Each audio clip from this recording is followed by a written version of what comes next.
ಅವರು ಪದೇ ಪದೇ ಪದೇ ಪದೇ ನಾನೇ ಸಿ ಎಂ ನಾನೇ ಸಿ ಎಂ ನಾನೇ ಸಿ ಎಂ ನಾನೇ ಸಿ ಎಂ ಅಂತ ಹೇಳ್ತಾ probably he is realising it. ಯಡಿಯೂರಪ್ಪನವರು ಯಾವ್ಯಾವ ಸಂದರ್ಭದಲ್ಲಿ ಸಿ ಎಂ ಆಗುವ ಬಗ್ಗೆ ಮಾತಾಡಿದ್ದಾರೆ ಅನ್ನೋ ಒಂದಿಷ್ಟು ಅವರ ಮಾತುಗಳಿವೆ. ಅದನ್ನು ನೋಡ್ಕೊಂಡು ಬಂದ ನಂತರ ಚರ್ಚೆ ಮುಂದುವರಿಯುತ್ತೆ.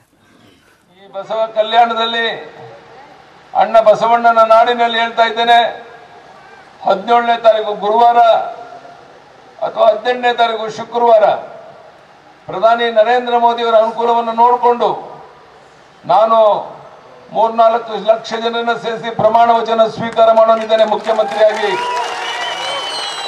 ಇದು ನಿಶ್ಚಿತ.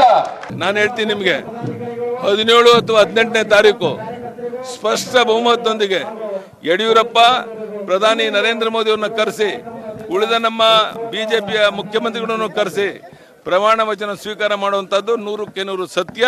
ಬಿಜೆಪಿ ಸ್ಪಷ್ಟವಾಗಿ ಬಹುಮತ ಪಡೆದು 17 ಅಥವಾ 18ನೇ ತಾರೀಕು ಯಡಿಯೂರಪ್ಪ ಈ ರಾಜ್ಯದ ಮುಖ್ಯಮಂತ್ರಿಯಾಗಿ ಪ್ರಮಾಣ ವಚನ ಸ್ವೀಕಾರ ಮಾಡುವಂಥದ್ದು ಸೂರ್ಯ ಚಂದ್ರದಷ್ಟು ಸತ್ಯನೋ ಅಷ್ಟೇ ಸತ್ಯ.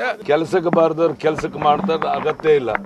18 ಅಥವಾ 19ನೇ ತಾರೀಕು ಪ್ರಧಾನಮಂತ್ರಿ ನರೇಂದ್ರ ಮೋದಿ ಅವರು ಬರ್ತಾರೆ. ಕಂಠೀರವ ಸ್ಟೇಡಿಯಂನಲ್ಲಿ ದೊಡ್ಡ 1 ಲಕ್ಷ ಜನರನ್ನು ಸೇರಿಸಿ ಆ ದಿವಸ ನಾನು ಮುಖ್ಯಮಂತ್ರಿಯಾಗಿ ಪ್ರಮಾಣ ವಚನ ಸ್ವೀಕಾರ ಮಾಡ್ತಾ ಇದ್ದೆ. 17ನೇ ತಾರೀಕು ನಾನು ಮುಖ್ಯಮಂತ್ರಿಯಾಗಿ ಅಧಿಕಾರ ಸ್ವೀಕಾರ ಮಾಡೋದು ನಿಶ್ಚಿತ. ನಮ್ಮ ಚುನಾವಣಾ ಪ್ರಣಾಳಿಕೆನೇ ಒಂದು 3% ಓಟ್ ಜಾಸ್ತಿ ಆಗುತ್ತೆ.